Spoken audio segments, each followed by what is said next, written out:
Point of View is brought to you in association with Stanbic Bank, moving forward.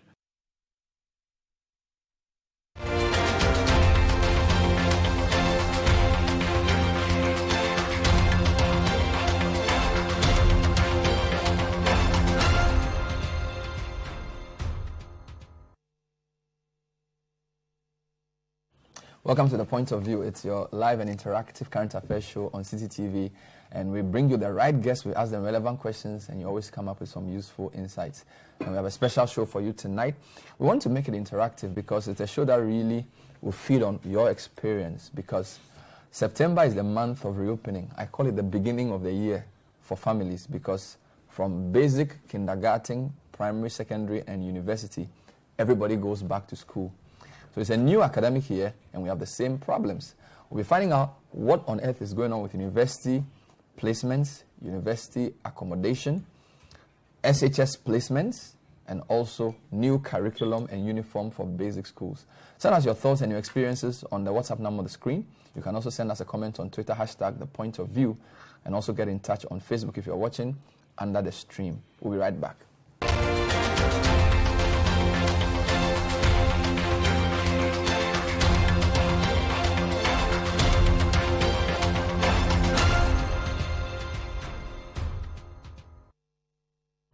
So at the basic level, government has been contemplating a new curriculum from kindergarten to class 6. We understand that the curriculum is in the works. Publishers say they haven't printed, so we don't know if there's going to be the new curriculum or old curriculum for schools as they reopen this week. We'll try and give you the latest on that. And while that is going on, there's a new school uniform. It's not compulsory, but there are some on the market. We're not sure whether students have to buy this year or wait till next year. We'll clarify those issues. But the bigger question was captured in today's edition of The Finder. Free SHS placements out on Friday. We have 721 secondary schools, 346,000 vacancies, and 517,000 BEC candidates. That means you have a shortfall of about 160,000. How are you going to meet that? We'll be trying to deconstruct all of those for you on the show today. But we'll start with the universities. Because last week, Friday, it was mayhem on campus. Ghana's Premier University has new students. They are called freshers. There are over 11,000 of them. And guess what? There's only 1,950 bed spaces. Tonight, we have the man who's in charge of the halls. He is the head of the committee of hall masters who decide these placements. He's called Dr. Wiafia Kintin. It's great to have you, Doc. Good evening. Thank you, Bernard. Good evening. Good to see you. And I noticed you are the hall master of Legon Hall, my former hall. Yes, the Premier Hall. Good. That means that I'll have to slow down for you because I still have a room in that hall. I also have Rodney Nkrumah Boateng. He's the press secretary to the Minister for Education. We are addressing questions from government policy side. Great to have you, Rodney. Thank you very much, Bernard. So I'm going to start on campus. On Friday, Vivian Kailoko took the Citi newsroom to the University of Ghana to find out from students what on earth was going on with accommodation. This is what she found. Actually, for accommodation, it was quite difficult because I had to move from hall to hall, annex to annex, from hall master to hall master, all with the same answer. There's no room, there's not enough. You have to wait for next year or something to apply. So I just decided to move to the private hostels. Okay. Did you try the portal thing? Yeah, I tried the portal. And how was it like? I hear it was open for just 10 minutes. 10 minutes is even less. It was open for, I think, 3 minutes because I had a good internet connection and everything, but I still couldn't get access through. So I just decided to come on campus and see the hall masters themselves to get more information on it. And you were not able to get through. So you decided to get a private hostel. How much are you paying for this place? Actually, I'm paying 4,100. 4,100 cedis. How many of you are in that room? We are 2 in that room. Okay. And how have you been able to pay for it? Are you taking that from your parents or where are you getting funding from? Yeah, actually, I was able to pay half. That's money from my parents. And the other half, I'm still on it though, but then I had to get some help from people to get it. Yeah. So how do you feel about all these things? I mean, do you live in Accra? Yeah, I live in Tema, Community 25. So I couldn't be coming back from home every time for lectures, so I just had to get it. And comparing it to the transportation cost and everything, it's quite better I took the hostel. Okay. So if you are told to pay extra for your school fees in the future to be able to get cheaper hostels or cheaper traditional halls, would you be willing to pay? Paying extra fees for Yes. cheaper halls. Yes. So that you can they can put up more traditional halls. So those are a bit cheaper than the private ones. Okay, actually, I know that if I pay now, like if I pay more for the fees, I won't be able to access the traditional halls because they won't be done whilst I'm here. I understand some have been bought and people are now selling underground and all that. Have you heard things like that? Yeah, maybe I heard those things, but I don't know. I'm not sure. Like, I don't know. Okay. Yeah. So you decided to come to Bani. How much are you paying to stay here? 2,900, but you pay other things, so it will be 3,000. Okay, that's for 4 in a room. Yes, please. Okay, so how are you funding it? Your parents are paying, or you have saved up to pay? Oh no, my parents. Your parents are paying for this. But how do you feel about this whole accommodation challenge? It's some way.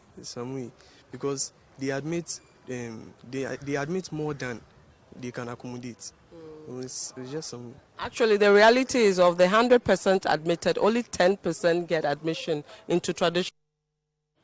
So that was Vivian Kayaloko speaking to some students. So the numbers are quite frustrating. We spoke to the SRC president of the university as well to give us a rounded view from the students' perspective, and this is what he said. My name is Isaac Ajiman, and I'm the SRC president for University of Ghana. Okay. What are your thoughts on the challenges every year? I'm sure you've come to see this. You've been here for 3 years. This is your 4th year.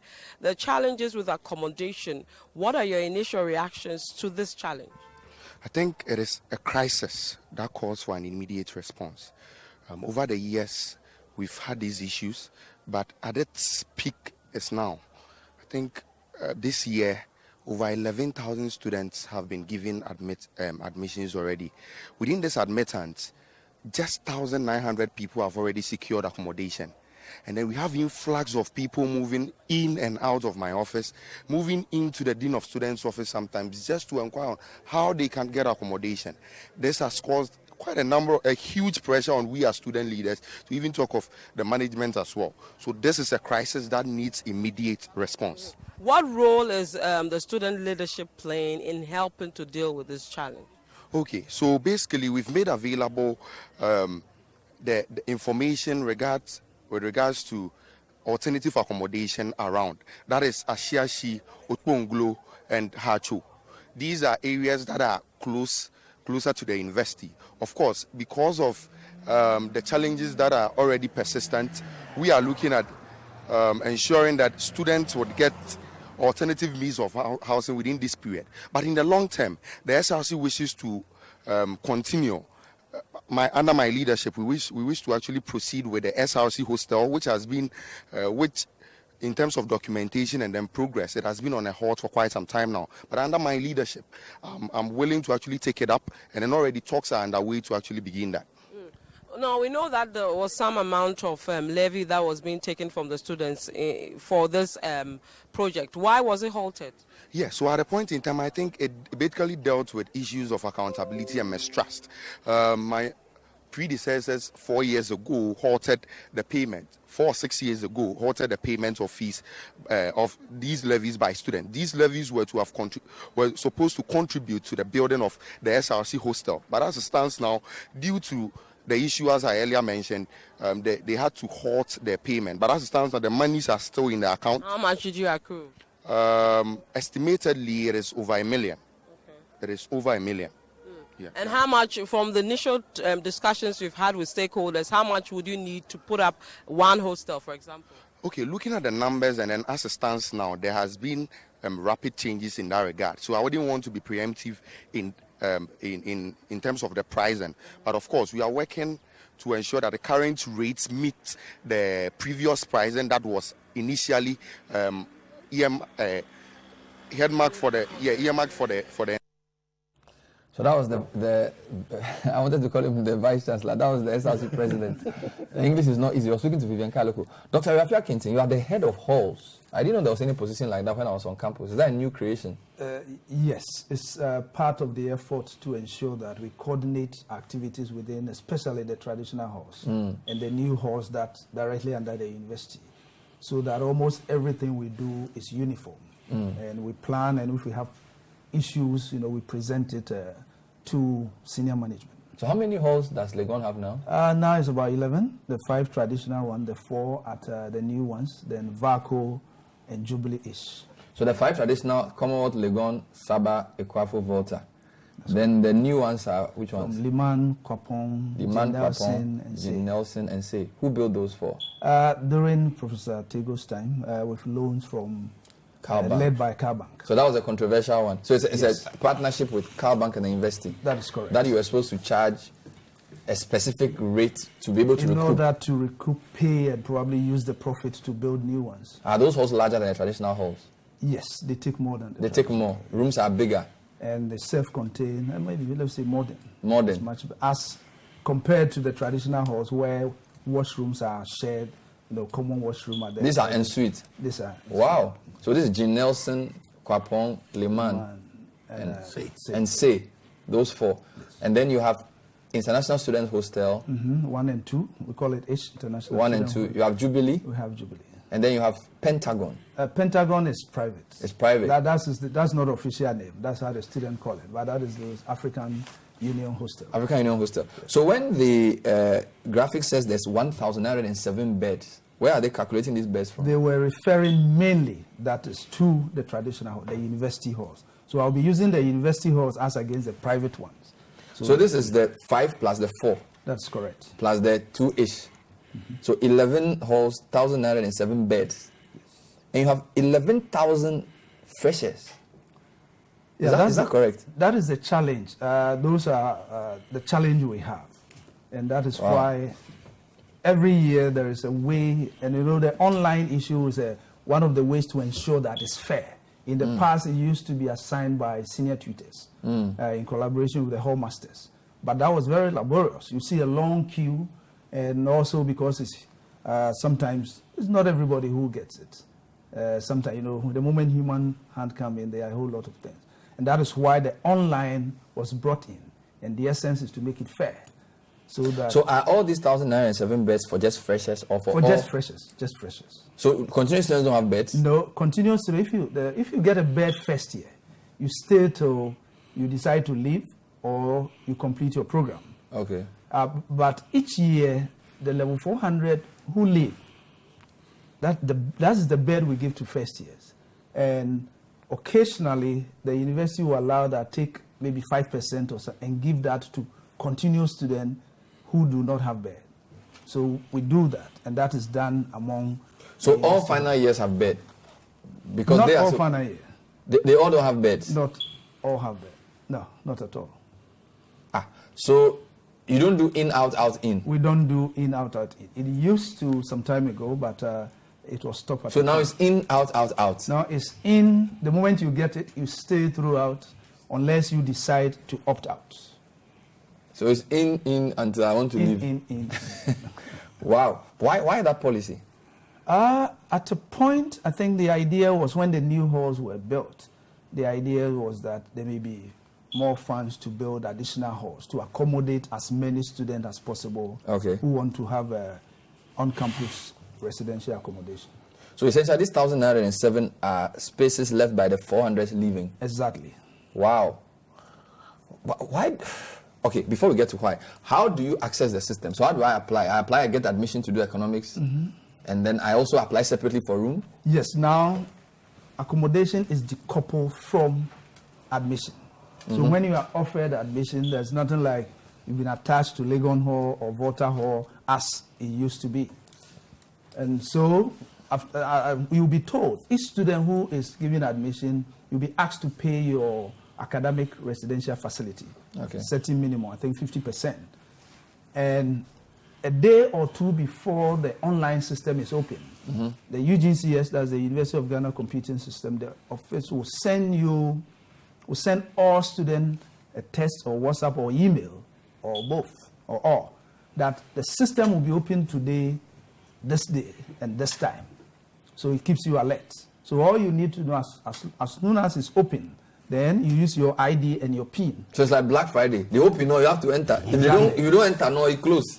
Exactly. But why do you do it that way? Why? Because we were told by some people that it was open on a Friday, and you were supposed to make payments in 48 hours, and that was to mean that you had to pay by Sunday, knowing that the banks would work half day on Saturday. So the system was already skewed to make it practically impossible for the average person to get on. No, not really. I disagree. Admissions started about close to 3 weeks ago, or even more than that. So those who really, there are times some students want to do double dipping. They are gotten admission at Legon, at the same time they are waiting for Tech or UCC, so they play the delay tactics. But those who really want to be there will go and pay. So they will be also eligible for the system. So are you saying as soon as you pay your academic fee, you are eligible to enter the system? Exactly. Then the system is not based on any time, it's based on your ability to pay. Definitely. Because if I don't have money to pay, it means I have to wait till I pay. But why would you want to come to university if you are not prepared to pay the minimum? And but admission is over a period. So why don't you open the system on the same day for everybody? It's for the same day. But those who have been paid don't have the same chance. Yeah, because you decide not to pay. Wow. So for how long was the window open? It depends. I've heard complaints about the system was open for a few minutes and it went off. I have I've spoken to people at UGCS and I've looked at other things.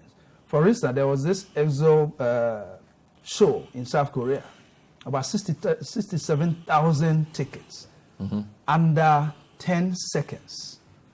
They were all bought. And there are instances, the whole idea is that if you have a system that is fast, within 20 seconds, within the university system, you can have a... But what kind of server capacity does the Korean event have compared to yours? Okay. If you want to go there. The whole idea is that you need your ID and your PIN. You just enter and the system will pop. So already you've decided that you want Legon Hall or this hall. Then immediately you just go there, you pick it. So that is it. A lot of people, and you just talk about 11,000 or so. And I can also say that, let's say my son is looking for, I'm trying for him, another person is trying, a brother, a sister, and all that. With the same system? Some people do that. So within the short time, the numbers... It means that the computer system is even also flawed. Because the other point was that people were calling people who had gotten admission and offering them rooms. Which means that these people may have access to the back end, or they may have gotten into the system and didn't need the rooms. I don't know. Because it might be, we have not got concrete evidence to work on it. But what we have heard, the anecdotal evidence we have, is some students, especially continuous students, who already have beds, and they are putting those beds on sale. Not new beds? Not new beds. You are sure about this? That is what But how did the continuous student get the contact of the person? It's their bed. No, but people are receiving phone calls. People called into my show on Friday and said, somebody will call us from the university and say, we know you have gotten admission, you don't have a room. If you want a room, pay 3,000, we'll give you a room. Okay. How do they get that person's details? These are issues that we wish we have the evidence to do the investigation. Because the usual Ghanaian thing, we will put the allegation, and when you ask them to prove, and you hit a wall. Because it is important, and it's something that tarnishes the image of the university. And the university administration and those of us at Hall administration want to ensure that sanity prevails. So we wish that we get those pieces of information. Then, so are you saying you can't, because you can't prove, you do not believe that people were offered beds? I mean, because these are people, real human beings, who are saying we've been offered a bed with a specific amount of money to pay in a traditional hall that I applied and was unsuccessful. So clearly, anecdotal evidence shows that it's happening. So shouldn't you rather be investigating instead of asking for evidence? There have been some investigation. I can even say that BNI have been there, and the halls are also internally investigating. But in most cases, you hit the wall because the person who made the allegation at that point will decide not to talk or give you the information. Correct me if I'm wrong. This is the first time in at least 6 or 7 years that this issue has become about one front page issue again. When I was in Legon in 2004, it was a big issue. But I think between 2009-ish, probably to 2013-ish, we never heard about beds being bought in this manner, students being stranded, the universities seem to have overcome the accommodation problem somewhat. Not exactly. Okay. Just that for this year, I'm not sure whether because of the numbers or just because one or two people decide to blow it up. But it has not in the. So main, it's always been instance, like this? Not always, but I think this year is the proportion is high. For instance, the traditional hall we mentioned, we have a bed capacity of close to 15,000.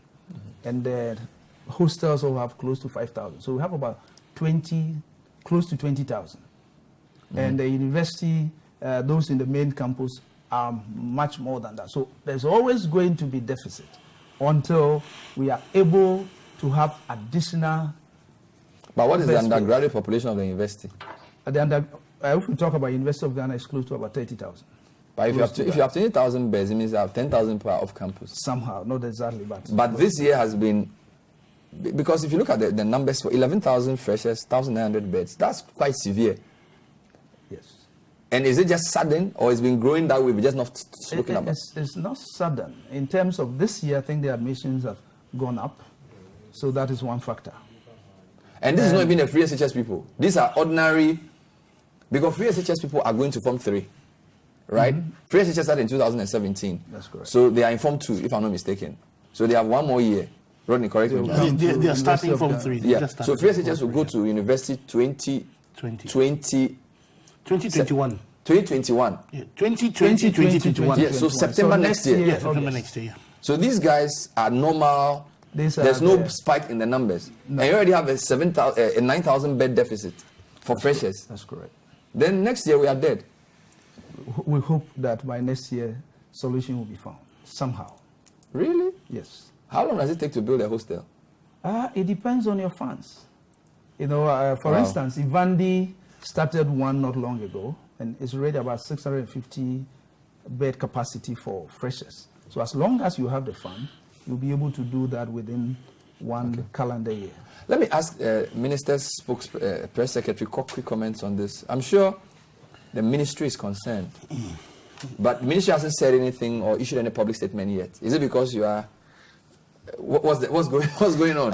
Let me first say that this whole bed thing, personally, I went to university in 1988, definitely the age before computers. 1988? Yes, and left in 92. You were in Legon too? I was in Legon Hall. And you were in Legon Hall as well? Of course, Premier Hall. Of course. Yes, naturally. But certainly, all this was Greek to me as another whole bed system. But yes, it is a matter of concern because obviously the university, though semi-autonomous ministry does have, you know, through the NCT, National Council on Tertiary Education, and also the Tertiary Directorate of the ministry, is concerned. But of course, primarily, the University Council in charge of the university, we are expecting them that they will take the lead in this matter, of course, and then we'll monitor. In fact, I can say that just today, and not for the first time, the minister met the chairs of the public university councils and also the vice chancellors of the public university. And this came up among other issues for discussion on the way forward. What is the strategic thinking? How are we going to address this problem? Even, as you said correctly, before the free SHS batch coming next year. And so, yes, there are discussions.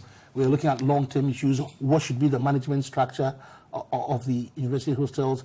Should the universities be more focused on teaching and learning and leave the management of the hostels to the private? I mean, these are all things that are on the table because we need to think outside the box and ensure that this becomes the last of such difficulties and that going forward, university accommodation will not become. But Ronnie, we are talking about this as if it's a new problem. From the way he's talking, forward thinking should have anticipated this. So how come we are now talking about planning and stuff? This is actually where the rubber meets the road. The government has been in for at least 2.5 years. So is it that we didn't anticipate this? We didn't do any planning? We know the figures for WASSCE results. We know the people who enter every year. We know the number of beds available. So we shouldn't have even been here. Well, sorry. As I said, you yourself had made mention of the fact that this particular year, there seems to have been, everything seems to have been thrown out of cycle for whatever reason, whether it's a computerized error or people are hacking in or all those stories that are going on about. But it doesn't stop us from continuously thinking through the solutions and ensuring that it doesn't happen again, because we are where we are. We can go back and say, oh, this person should have done this in 2013, should have done this in 2009, 2004. We can go around in circles, but the fact remains that you have young people who are stranded, who are unable to get rooms. We need to ensure that this doesn't happen Just a quick again. question. When government says universities are semi-autonomous, operationally, what does that mean? That means that you don't run the university. So if they have an accommodation problem, it's their problem. No. I'm not saying that.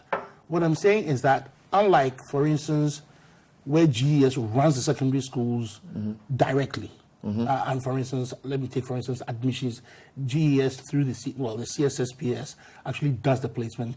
At the university level, it's a different concept altogether. So, of course, they're not autonomous in the sense that they're funded by public money, but then they do have a large room for operational purposes. For instance, no secondary school can take a loan to build a dormitory, whereas the universities are able to do so.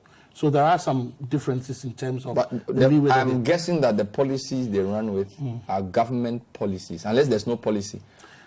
So, for example, we have a tertiary education policy, under which there would be the optimum mix of residential versus non-residential, plans for infrastructure and that type of thing. So they're supposed to implement your policy as government. Well, is that it's not a drip feed thing. I mean, it's not a drip feed thing per se. The universities do have leeway; they have room. It's not sort of forcing things down their throat and saying you must do this, you must do that, you must do that. There is some room for operation, and that is where the semi-autonomy comes in. Of course, when I say semi-autonomy, I can't just sit up here and draw specific lines through the sky and say this is where the red line is, that sort of thing. But then, that's how. I'll examine it when I come back, because I've heard university people say they are supposed to be autonomous or semi-autonomous. What does that actually mean? And then we'll look at what the solutions are. Later on, we'll talk about secondary education as well. So we haven't even brought SHS. The free SHS placements are out on Friday. 517,000 candidates. Not many failed. So we're expecting a lot of them to enter SHS. Where are the e-blocks? Where are the classrooms? We'll talk about that. And then with all the problems we have, we're also you are creating new syllabus and new school uniform and things. So we'll be back. This is the point of view. We're talking education. Send your comments. I'll read some of them to my guests. Stay with us.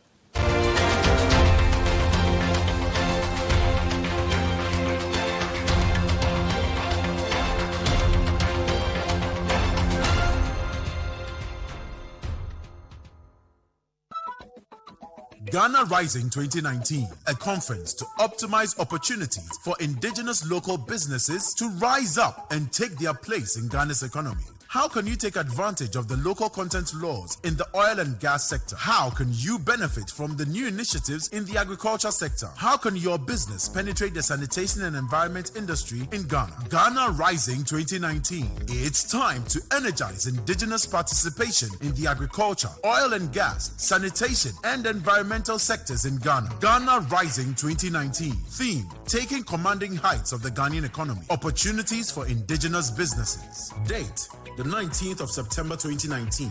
Venue: Kempinski Gold Coast Hotel. To register, call 0205-973-973 or 0550-900-006. Register today at the front desk of Citi FM and Citi TV, behind the Adabraka Police Station. Ghana Rising is sponsored by SunPower Innovations, Ghana Chamber of Bulk Oil Distributors, Ghana Investment Promotion Center, Rigworld Solutions, Ghana Exim Bank, and Climate Innovation Center, Ghana.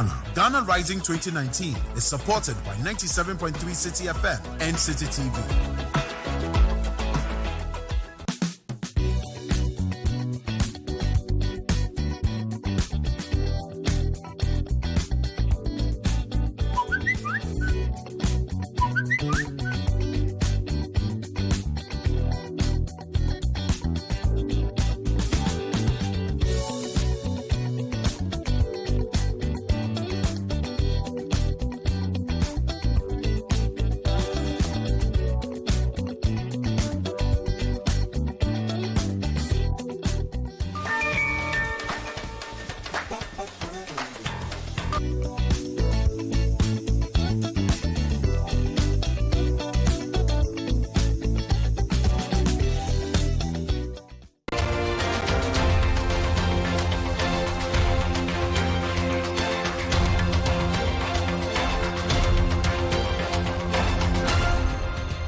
Welcome back to The Point of View. Tonight we're trying to understand the educational sector. It's September, schools reopen at all levels, basic education, secondary and university. We started with university. My guest is Dr. Wiafia Kinting, who's the head of halls. They are the guys who are in charge of managing the main halls in the university.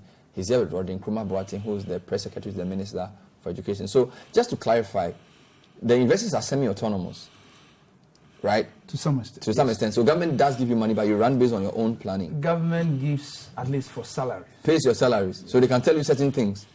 But they can't tell you certain. So what can government tell you? What can government not tell you? Oh, I don't think it's a matter of what government can say, no, but it's a matter of partnership. Okay. So if government has a policy and we dialogue, I'm sure we'll come to a middle line that will be beneficial to all of us. How come you don't have more halls of residence? Because you built, when I was in Legon, there were only the main 5 and then Ish and then Jubilee. And then you built the 4 and then Ish 2. So how come you didn't build more? Yeah, I think, and I'm sure most people will share with me, that for now it should not be the responsibility of the university to build more residential facility. We should rather concentrate on academic facilities in terms of lecture halls, in terms of offices, and provide equipment and others that will enhance teaching and learning. I think the trend now should be having private individuals to come in, as we have the Ivandi and Bani and all that. So that why though? Isn't accommodation part of your student life? When we go abroad to study, the schools make sure, even if you don't have a campus residence, they negotiate with private landlords to make sure you are comfortable. So why are you saying that we should focus on as if academic? If I can't sleep, how can I study? No, that doesn't mean that we shouldn't have them, but we should give them to private hostels. Why? A private individual to build. Because one, the state ones or the university ones, students and sometimes politicians make it difficult to run them and to pay the right fee that will enable you to administer well and probably make profits and build additional ones. But when it goes to the hands of private, let's do a little analogy here. Legon Hall and all the 5 traditional halls. As of now, for the whole academic year, no student pays more than 900. 900 cedis? Yes. A year. However, and that is 4 in a room or 3 in a room. However, if you go to the private ones, for 4 in a room, the minimum is about 2,500. No. So that's the disparity. And the moment you decide, for instance, for 4 years now, the university has not been allowed to increase both academic and residential. It's this year that we have just 5%. In other words, it used to be 825, so 5% out of that. And Bernard, you know, dealing with students in terms of breakages, locks, dust, that and that. So one of the issue is to, government to allow the university over the years to have, reasonable increment so that we'll be able to. You talk about having hostels around. So, where Legon is situated is a prime area. So almost every private home there is also expensive. Indeed, it might even be more expensive than the hostels within campus. And the other angle is that the moment the university enters the as to negotiate, then security and almost every other thing become the concern. And that will be the university stretching its tentacles too much. But you had a model where you built 4 new halls with private funding, en suite, better facilities, and it looked great. And you think it started under Tego, Professor Tego, and it's excellent. However, this was led by CalBank and other consortium. However, at a point, they needed to pay prices that were able to maintain, pay the loans and the interest, and probably make more money to build. But at the point when the university attempted to increase the price for them to pay reasonable, students agitated, and the government said, no, it was then the late Professor Atamils. So the state said, hold on, the state will pay. And we're holding on ever since. The state did not pay. And that is why now university is in that debt. But when the project was done, I'm sure government was aware of the cash flow and projection. And that was inbuilt into the contract. Definitely they are. And sometimes politicians dealing with them can be a little bit difficult because they are looking at the numbers, the votes and the rest, whereas you are looking at the reality. Probably that will be their reality, but in the end, it doesn't help the university. So since Mills, you've not been able to broach the subject of charging the what you consider the agreed rate. Exactly. And that is one of the reasons why now it's also difficult for some of the private individuals to come in. What Really? if we build and at a point there's a... But students haven't complained about Bani or Pentagon Because or TF. that does not belong to the university. So why don't you go that route? Why don't you get more people to build TF hostel, Bani hostel, Pentagon The type university thing? has advertised, and I think there were few issues that is being dealt with. And hopefully by next year, this time, we're going to have... Because you have so much land. As for the Is that not a manifestation of poor planning? Not at all. A lot of land, a lot of presumably banks, and yet your students are... I disagree because, this takes some time. And the one that the university tried to do, as I just mentioned, we did not get the support that we needed to make it more durable and to make it more better for everybody to benefit from. Although, and it also tells you the fact that students are willing and parents to go to the new hostels and pay 4,000, 5,000 and more. Some students and some parents. You are right. I agree with you. Some students and some parents are willing means that we will always have the market for it. So let's use like the capitalist system. Let the university build. Those who can pay, let them pay. Let's use that to support the vulnerable and the poor. I'll be reading some comments for you later, but let me come to government on secondary education. So while all this is going on, as we've said, these people are not even the number we're expecting. This year, we have 517,000 people have written BEC. A few of them had their... 521 actually. Yes, a few of them had their results cancelled, but based on what we know, over 90% of them now can qualify to enter some sort of secondary school. And then we have the first batch of free SHS people who are going to Form 3. So next year by now, hopefully you'll be sitting here telling me that all these guys have entered university or polytechnic or training college and there's no problem. What has government put in place to deal with the anticipated free SHS graduates, the first batch? Because you expect them to enter university as well. Yeah, of course. Good. Of course. What have you done since you introduced free SHS in 2017? Okay. The first batch of free SHS students that entered came up to 361,771, up from 308,799 in 2016. Then it went up in 2018 to 433,247. And in 2019, the projection, because we haven't done placement, we haven't completed placements yet. It will take quite some time for the figures to come rolling in. But the projection on the basis of trends was 469,144 that are expected to enter Form 1 this year. Wow. And so, yes, you're going to have the first cohort, which is the 361,771 entering university. Now, we have been having a lot of dialogue with the universities, and let me just give you three instances here. When you go to KNUST, there's quite a lot of infrastructure projects going on. The university is putting up infrastructure through internally generated funds. That is also happening at the University of Energy and Natural Resources in Sunyani. In Sunyani, I think Yes, that's where it's in Sunyani. Yes. The construction of the University of Environmental and Sustainable Development in Somanya, the Eastern Regional University that has been touted, is ongoing. That was started under the previous government.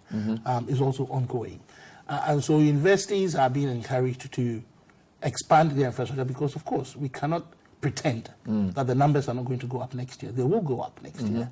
And so across the country, there's some infrastructure work going on. And government continues to dialogue with some of these universities to ensure that they will not be caught flat out when university admissions happen next year. KNUST, I'm told that they have a lot of private hostels, and that the few halls that have been built were built maybe by this arrangement of university senior members having some sort of funds. But the large majority of students live off campus in hostels. So I don't know how many halls have been built. How many? When I'm talking primarily about academic facilities, the lecture halls, the laboratories. Those are okay. But I'm asking about accommodation. You're not talking. Oh, sorry. I thought we were talking about accommodation. But you see, academic. I understand academic. Okay, but you see, the accommodation issue. And it's not your business. No, hold on. No. Okay. Doc makes an important point. Should the state include residential hostels as part of its mandate, or it should? And you raise that point that where the students live is as vital as the classroom that they will sit in to learn. And you make a valid point. But we house ministers and MPs. Why can't we house our students? But then you see, he makes a very important point, I think. where with the publicly funded university halls, there is so much that you can charge without causing a revolt, if I can use that word. And then you drew example of what happened with the Cowbank project and all of that. Whereas probably the trend might be, that's what KNUST is doing right, getting private entities to construct hostels, because there's a point where the market is able to absorb them and people are prepared to pay for them. And of course, you also have a mix of students who simply are unable to afford those high prices. And so maybe you would need a mix where the university halls probably would go to those who are least able to afford them. And then the private halls go to those who are able to afford them.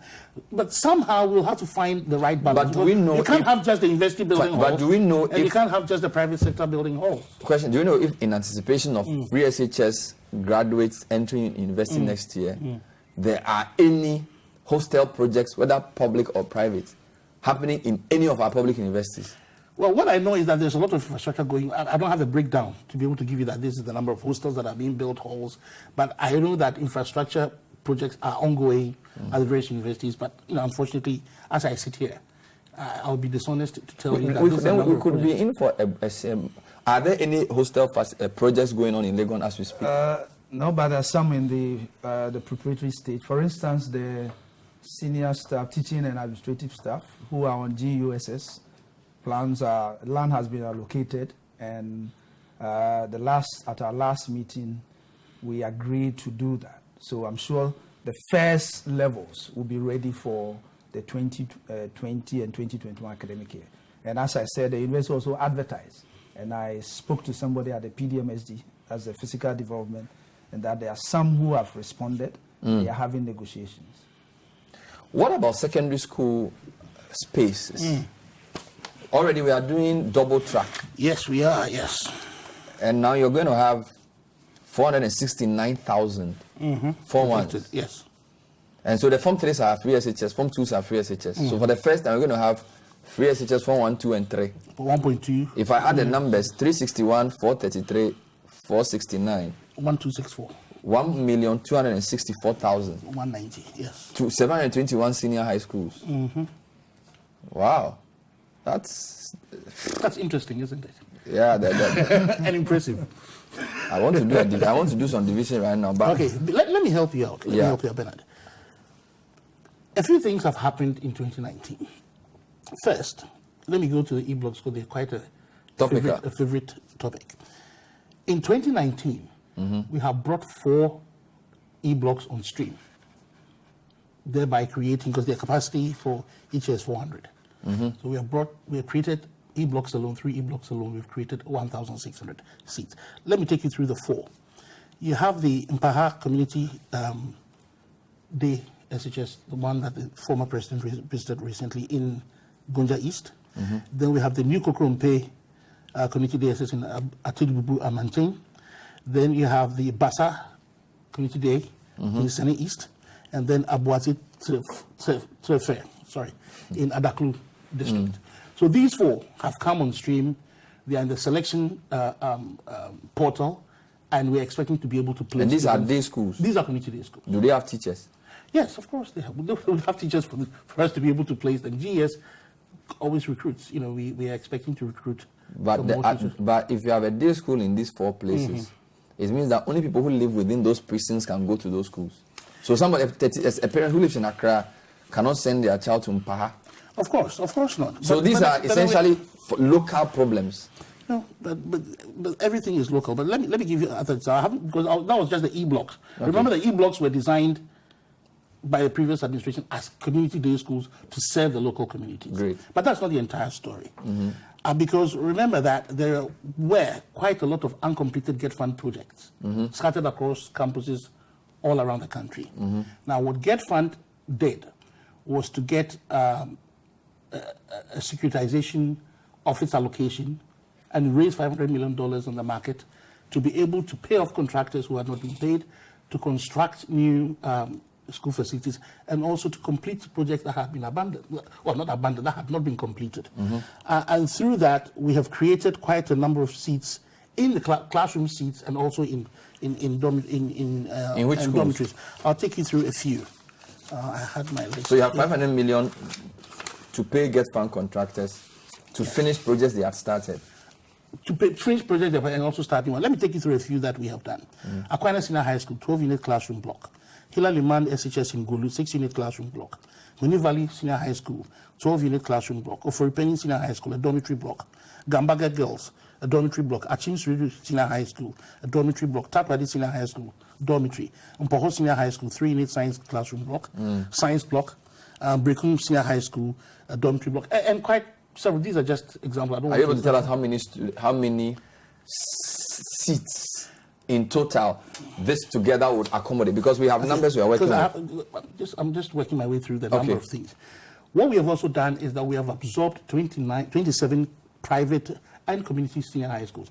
Now, community senior high schools are those that have been started by the communities themselves through maybe a local labor, and then they invite government to then come over and then absorb those schools. And then also some of them have been started by individuals. And then eventually they apply to government, there are requirements to be met, and then they absorb them. So in total, we have added 27 schools to the 690 schools that were in place as of 2018. So we have added 31 schools to the 690, and now we have 721 schools. Remember, you cited 721. 4 plus 27, meaning 31. Yes, 31. And add to the 690 that were already in stock. So we have added 31 new schools to the school. The figures I have are that we have created 203,945 classroom seats. Extra classroom seats. Wow. And 33,600 dormitory beds. You should share this with me.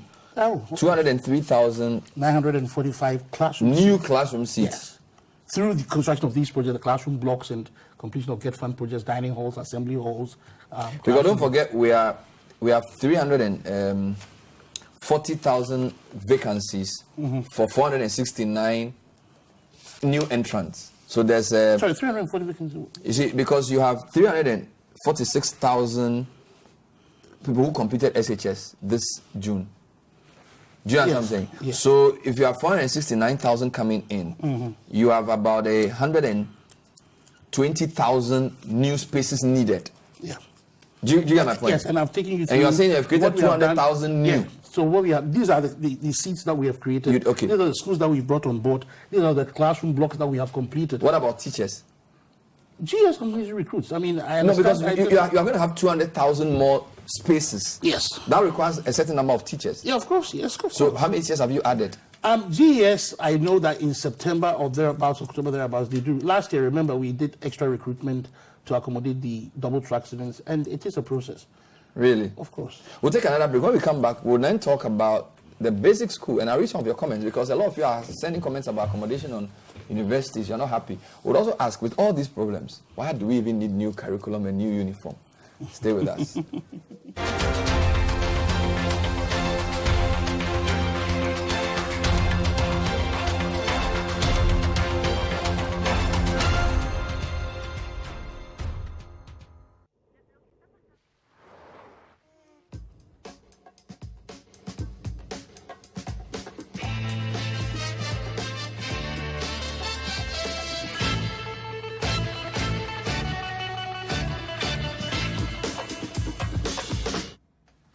Yes.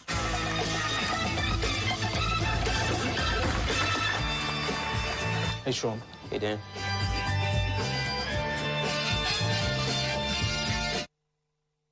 The biggest corporate sports competition, the Citi Business Olympics, returns for another grand event. Does your team have what it takes to win on the field of play? Does your team have the grit to dethrone the current overall champions GCB Bank? Then bring it on and show us what you got on the Citi Business Olympics 2019. Participate in games like 7-a-side football, swimming, volleyball, basketball, tug of war, tennis, and new challenges like plank walk, tag team sack race, the CEO's challenge, and many more. It's a day of teamwork, skill, strength, endurance, with all the fun and networking as corporate Ghana gathers to show us what they're made of outside the boardrooms and meetings. The Citi Business Olympics happening on Saturday, 21st September 2019 at the Bemercamp Sports Complex. Time 8 a.m. to 5 p.m. Call 0205-973-973 for more details and registration. The Citi Business Olympics is powered by 97.3 Citi FM with support from Citi TV and CitiBusinessNews.com and Sponsored by NND Digital Press Limited. Citi Business Olympics. Bridging the gap in our corporate world through sports.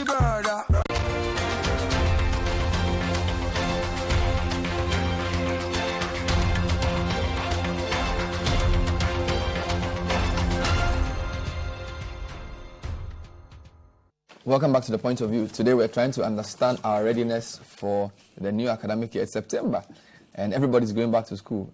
I'm sure parents are struggling to get money to pay. I have Dr. Rafa Kintim, who's the head of the halls committees at the university. They allocate halls and make sure that everybody's comfortable. And of course, Rodney Nkrumah Boateng is the press secretary to the Minister of Education. Here are some of your comments.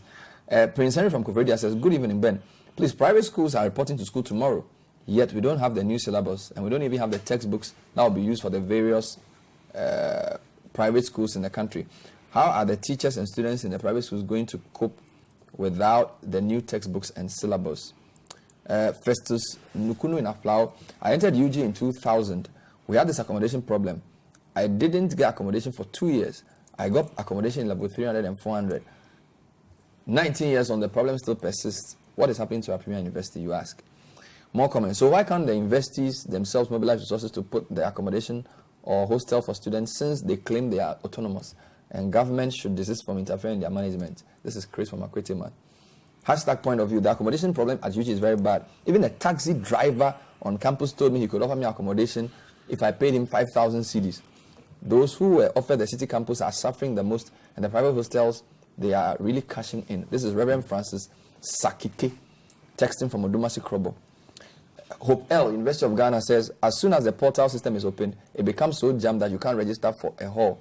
UG should revise that decision. It doesn't help anybody. More comments. Kwabuna Ofori in Pantan.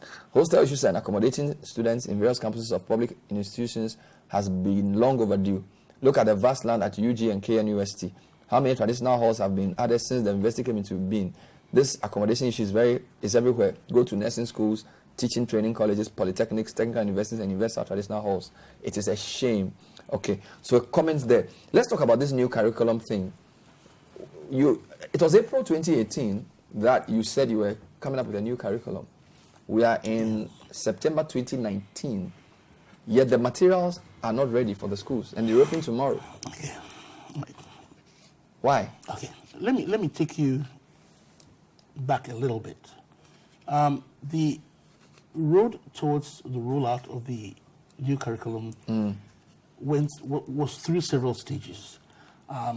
The experts committees, the various subject committees, consultations, broad consultations with the traditional authorities, with the missions.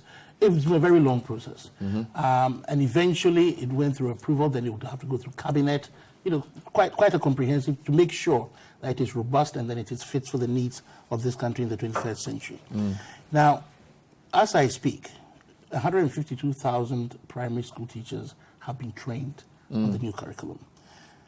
All of them received a resource pack and a copy of the curriculum.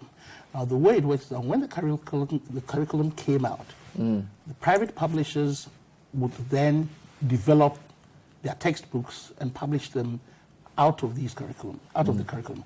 Now, what then has to happen is that these materials then go to NACA, the National Council on Curriculum Assessment, for them to approve of it. And sometimes it will go back and forth for changes to be made before they are finally approved, and then they're able to print them and then roll out. Now, that process is ongoing because NACA is an independent body. It does what it has to do. And when it receives the materials, as I said, there's a lot of work that needs to go on. And we cannot, stampede them into saying publish just because we're about to reopen school.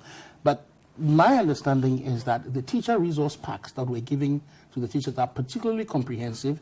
They give guidance as to developing of lesson notes and a lot of other things. And with these resource packs, they should be able to deliver... Even without textbooks for the students? Yes, they should be able to deliver their lessons without any difficulty. How are the students supposed to revise? Well, we've just started the academic year, really. You guys should be ready. Nobody put a gun to your head to do a new syllabus. You've created a new syllabus, school has reopened, and we don't have books. Well, as I said, it's a process. Well, the process is ongoing, as I said, Bernard. And we'll just have to be patient and allow the process. People say you are trying to change everything. You've now said you have a new uniform. Now we have a new curriculum. Why? The uniform. I'm not sure why the uniform is such a big issue. To be honest with you, because it is the old uniform still is in place. It's a sort of transitional phase. There is no compulsion to buy the uniform. It is available. It is on the market. Those that have uniforms that are in good shape don't have to discard them and then buy new ones. Naturally, as you know, children grow out of their uniforms, they get damaged, they get worn out, whatever it is. And then so we're going to have schools with people wearing that green thing, some wearing the kokonte at the same school. That's just bazaar. How is it bazaar? Why don't you have it? Why? It is not bazaar. If there's a new uniform, we should all use it. But then why should those that already have the old one have to throw them away? You should be answering that question. Exactly. You created a policy. No, because then you'd get the whole you're letting people waste money and all that. So why don't you say we're going to start the new uniform in 4 years? So from 2020 something we'll start. But why can't we start now? For uniformity, what's it called? A uniform. The word is uniform. Uniform. No, but it still doesn't take away the fact that there's nothing wrong with phasing out. No, so what are you going to do for the 9,000 people who don't have rooms? So they should go and look for accommodation for themselves? As a stand now, that is but a good number of them, see, we spoke only about the university halls. So the rest, a good number of them have gotten accommodation at the private hostel. But let me also say that before school resume, we have a resident board, and that's made up of all hall masters, senior tutors of the various halls, including the private hostel. The ProVC, who is the chair, made a proposal for them to ensure that certain number of beds are reserved for level 100. So what we've been talking about and what has come into the public domain is mainly about the university halls, those who had access. A significant number of them, majority of them, have gone to the private hostel. I must, however, say that there are few who are still not been able to access beds. But as you said earlier, there are private homes around University of Ghana where others are also accessing. Okay. And as we said, it's the hope that the university, together with private individuals and the state, will work towards that, so that next year we don't come out over to talk about. We'd rather come and talk about this success story. Thank you very much. I've been speaking to Dr. Riafia Kinting. He's the head of halls at the University of Ghana. He's also the hall master of Legon Hall, which is the alma mater of all the three of us here. And of course, Ronnie Nkrumah Boateng, who's the press secretary to the Minister for Education, speaking on a wide variety of issues. My name is Bernard Avle. Good luck with school this year, and we hope you succeed, whether you are in KG or you are in the university. Stay with Citi TV. Bye-bye.